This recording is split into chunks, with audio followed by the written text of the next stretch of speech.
What up, guys?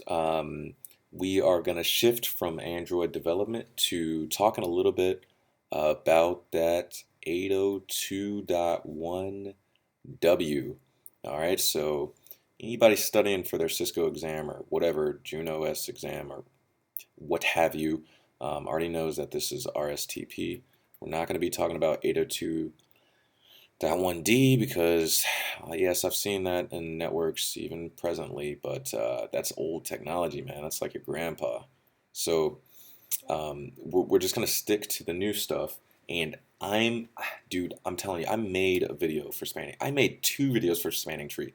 They both screwed up royally, and I went from the basics to the very advanced. So I'm so pissed at myself and my stupid computer that I'm just gonna do some caveats, some gotchas, and this might be a little bit more high level. If this is more than you'll probably need to know for the CCNA, although it will help you with the CCNA. And I've actually not taken the new revamped CCNA, so maybe this is standard stuff in the CCNA. Who knows?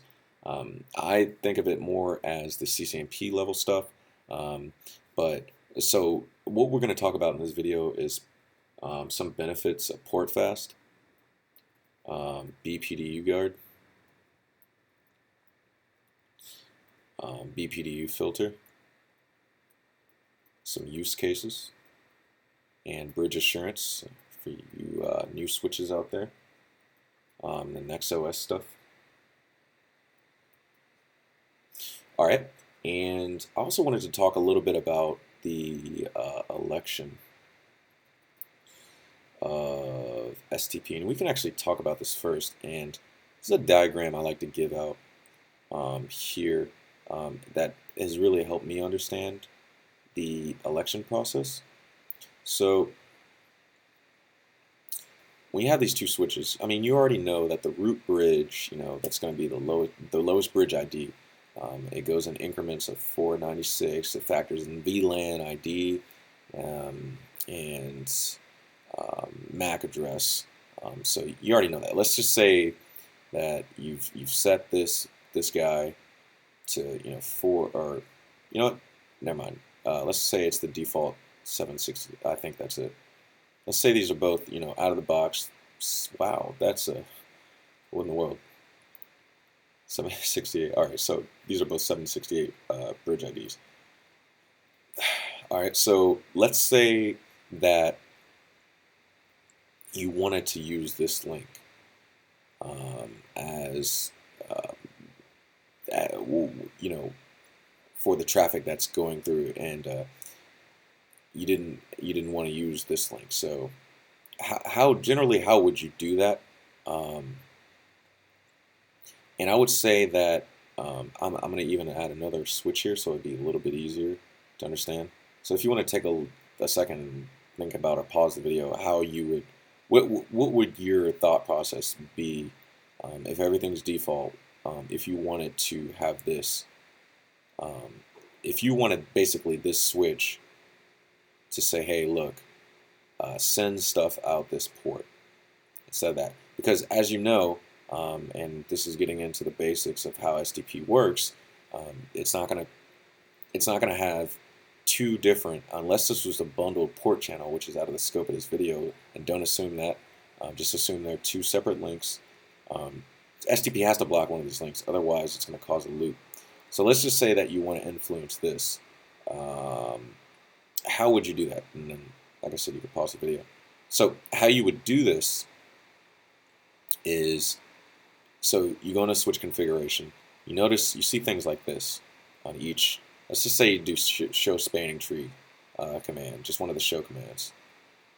You'll see things like this. So they're all the same port priority right here.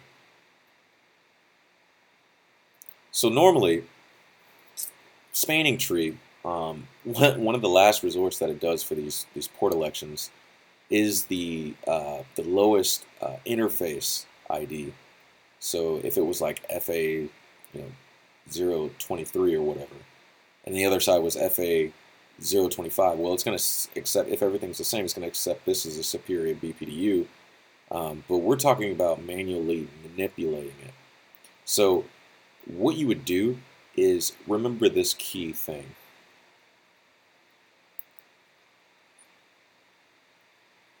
priority, influence, cannot spell, didn't pass third grade. Influence, downstream. Priority, influence, downstream, locally significant.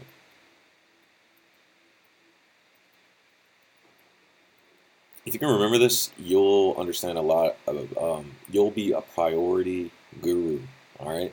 So influence, downstream, switch, locally significant. Now, what does that mean?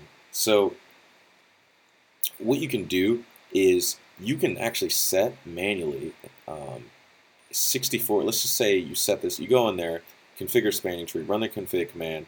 You can set that particular port to 64. Now this is going to look at 128, it's going to look at 64.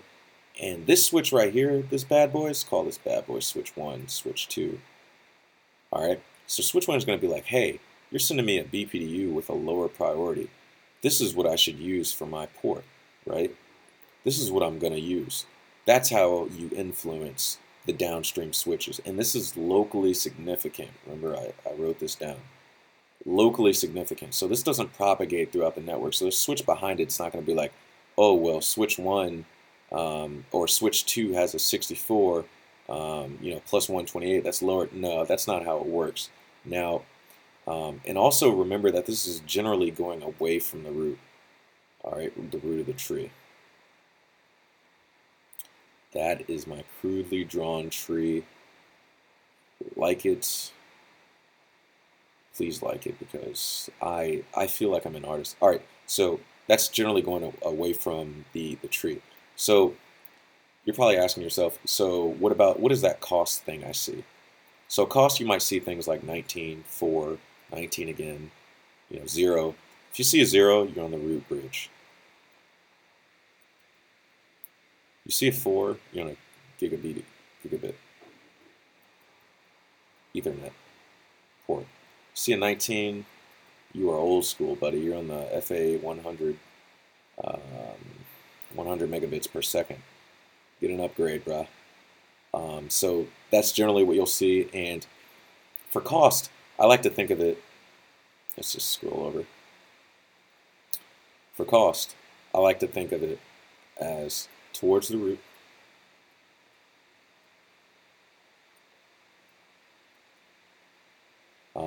And this switch, and this is weird, but you could kind of say they're both locally significant, but I don't want to confuse anybody.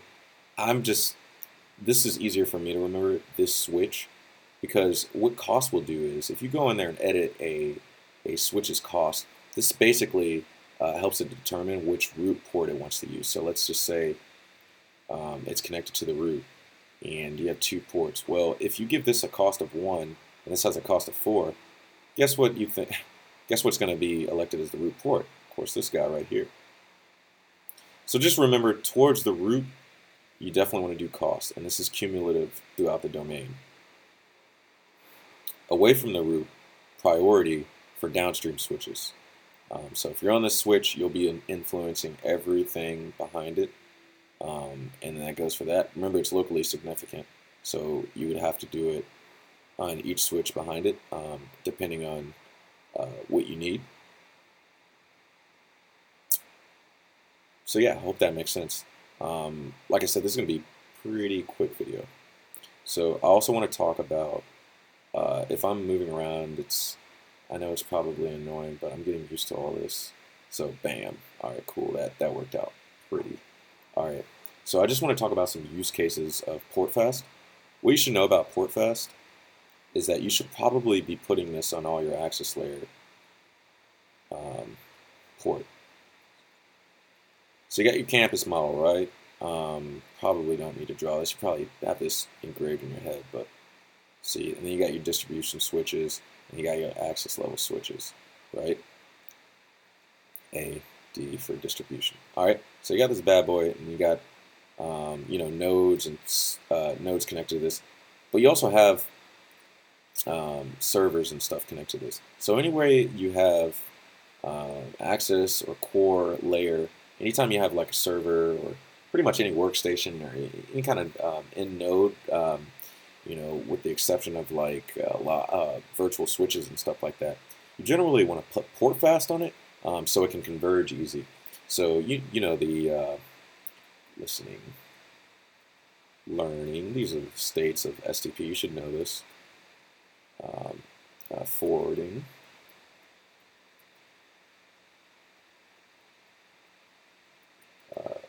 Listening, learning, forwarding, blocking.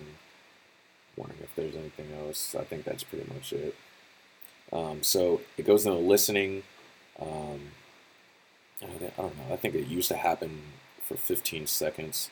But basically, in listening, it's going to listen for BPDUs, superior BPDUs, inferior BPDUs, and it's going to kind of elect it on that. And then learning, that's going to learn the MAC addresses. It's going to update that CAM table, but it's not yet forwarding user data. And then finally, it goes into forwarding or blocking, depending on the election. So why enable port fast if all this is, it's a lot faster today in rapid spanning tree. I mean, the user probably wouldn't even notice the difference. A good benefit is, number one, easy convergence. But another thing is this thing called TCN, which is a topology change notification. So normally at a CAM table, you have all these MAC addresses, right? They're just sitting all cool, chilling in the switch, right? These actually age out. They do have an age timer, unless you change it, 300 seconds, which 5 minutes. Don't ask me how I know that. I'm a freaking nerd, man. So, although I'm a nerd, 90% of this information could be wrong. I'm the first person to admit, that I was wrong. So I have no problem with that. So when you don't, let's just say when you don't have port fast enabled, what happens is every time a port, let's just say a user turns off their computer or unplugs their computer. So every time the port either goes into up-down state, it's going to send this TCN packet, and it's going to go through all the switches and up to the root, right? And it's going to tell the root, hey, look, there's this topology change. It's going to update it with some information. Then it's going to send out to all the switches to age out their MAC addresses in 15 seconds. So honestly, this may not be a problem, but it's suboptimal. So every time somebody's plugging in a user, every time a user's plugging in some kind of workstation or laptop, it's going to tell the switches to age out their MAC addresses in 15 minutes. Or 15 seconds rather, as opposed to the 5 minutes, which that's very suboptimal. And you can imagine, that could have some kind of impact on the performance, especially when you get to larger networks. So keep that in mind. If you go into an environment and they don't have port fast enabled, and they're like, oh, well, the users never really notice it, just keep in mind that TCN is being sent every time if you don't have port fast, and it's sent up to the root. And it's going to age out in 15 seconds. Each MAC address on each switch, by the way. Each switch is going to age out. So you can imagine in bigger networks, this might be a problem. Sorry if I'm moving around, it's annoying. I'm just kind of fidgeting at that point. So just briefly talk about, and this gets pretty deep, but I'm not going to get that deep. That's what she said. So anyway, so why would she say that? I don't know. So BPDU guard. So basically, BPDU guard is a very cool feature, and it generally shuts down the port. Let's say you got this user, right, and for some reason his computer is friggin' happy, he's on some serious drugs, and this is switch 1. Say he plugs it up, cool. All right, let's say he severs this, right? He puts a little dummy switch here, plugs into that, plugs his, I don't know, what is his laptop, his home laptop in here. And then, ba-bam, let's just say that he's now using this, all right? So what does that mean for you? That screws up your network because, first of all, this bad boy, it's got a newer MAC address, right? So if you have default everything, which many networks have, this is probably going to end up being the root bridge. So, and that's not cool. So if it has that capability, which I think that most switches do nowadays, let's just say he's got like a lab switch or whatever, and it's like a catalyst like 2950, I don't know, whatever. That's going to end up becoming the root bridge, right? So what you want to do, and to prevent, also it's way easier for users to create a broadcast storm by accidentally plugging a port into another port. I've seen this so many times. Hell, I've done it before when I first got into it. But so yeah, so to prevent people from plugging in rogue switches, you just use something like BPD UGuard. I've actually never seen this implemented because generally you get complaints from users not being able to plug in switches, or you need a small switch to plug in a PoE phone, or not even a PoE phone. Well, yeah, maybe even a phone, use external power, whatever. Or there's one user that just needs it, and they're just like, oh, well, I don't see a lot of port security, and I think that's a huge problem. BPD UGuard will shut down the ports in the SNMP trap. To your syslog server, via Kiwi or whatever, what have you. So BPD UGuard is awesome for blocking switches. Just remember, BPD UGuard block switch. There's also this default command you can use at a global level, which actually there's a lot. Just go look at it. It's Cisco specific, and I didn't want to get Cisco specific on this, except for when we talk about bridge assurance, because I think it's pretty cool. So, and then there's BPDU filter. So BPDU filter is pretty cool. It effectively disables spanning tree. Why would you ever want to do this? Well, generally you wouldn't want to do this unless you knew, if something was sending BPDUs and screwing something up, and you knew for sure that that topology would never change, you probably want to throw in BPDU filter. That's also another thing I've never really seen implemented, but it could be useful to ignore BPDUs and take that port out of the spanning tree equation. You have to be really careful with that, though. I haven't really seen that, but there are some use cases for it. And I've actually seen it in labs. Let's just say that I haven't seen it in the real world. Port security in general, there's not a lot that people, other than sticky MAC addresses. But anyway, the last one I want to talk about is, did we already? Oh yeah, let me create another layer here. The last one I want to talk about is bridge assurance, because I think this is getting way too long. And I know we're jumping everywhere, but I just wanted to talk about a few things. If you're a nerd enthusiast, as I am, oh my, you gotta be kidding me. All right, well, let's just use a slip space. All right, so can I draw? Can I draw? I can't draw. Okay, so let me bring it up here. Yeah, I'm a Photoshop genius. All right, cool. So, all right. So, generally, you may or may not know that when you have this 3-switch diagram, and I'm not really referencing anything, guys, for any of this, so if I'm wrong, just let me know. I mean, I am referencing some things I read in Cisco a while back, but so if you have this 3-switch topology here, all right, BPDUs are generally sent. All right, let's just say this is blocking again. So they're generally sent like this, right? Right, unidirectional. Unidirectional. All right, so these are unidirectional, right? So you're having this port telling this port, hey, stay in the blocking state. Hey, stay in the blocking state. Hey, stay in the blocking state every 3 seconds or 5. I can't remember. 10 seconds. Who knows? So it's basically like hellos. But you don't really have this guy sending any information back, kind of like a standby protocol like HSRP, to where both will send a hello, I believe. Quote me if I'm wrong, or don't quote me and tell me if I'm wrong. But I believe that the hellos come from both interfaces that are in that standby pairs. Anyway, so you have this kind of unidirectional thing, and this can cause a problem, because what if this switch starts to malfunction, and I don't know, it starts sending out data on all ports or whatever. All right. So what bridge assurance does is it begins to, even on alternate and backup ports, it's going to send out sort of a hello kind of thing. So you're probably looking at this and you're like, first of all, how much weed did you smoke? And second of all, the hell are you talking about? All right, so basically, in very, very basic terms, you're getting this sort of hello fashion. And if the switch for whatever reason, let's just say um, this is the switch that's concerned, or actually, you know what? This is the root, and this is switch one. So if this is the switch that's concerned, what it's going to do, what bridge assurance is going to do, is it's going to say,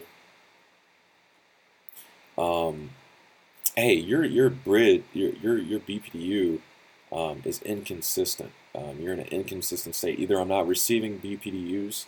Um, that's generally what it is. You're not receiving a BPDU from the malfunctioning switch.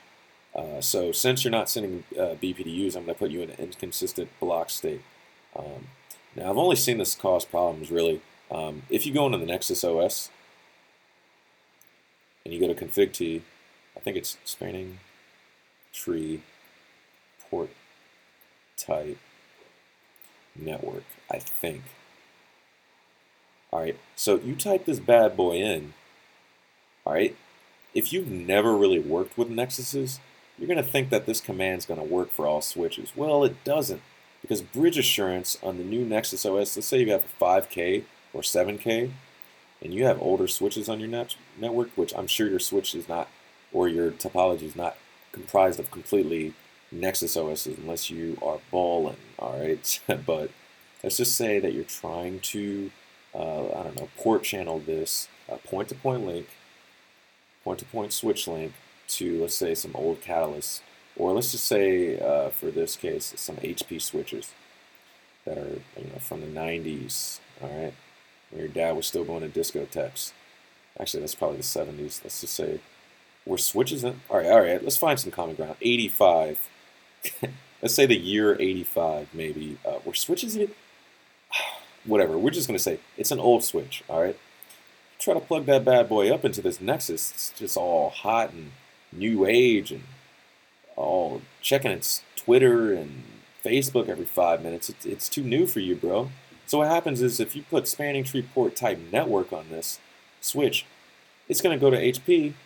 The HP is going to be like, whoa, I think I'm sending BPDUs, but this Nexus OS is going to say, hey, first of all, I don't even understand you, bro. You don't have bridge assurance, and you're not cool. You're not in the cool kid zone.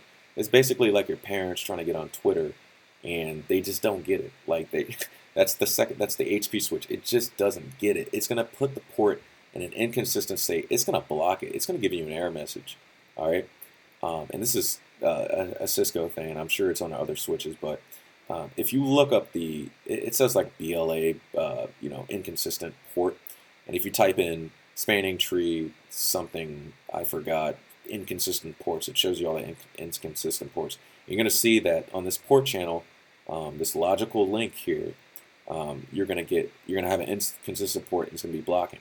Well, what you need to do is actually type in spanning tree port type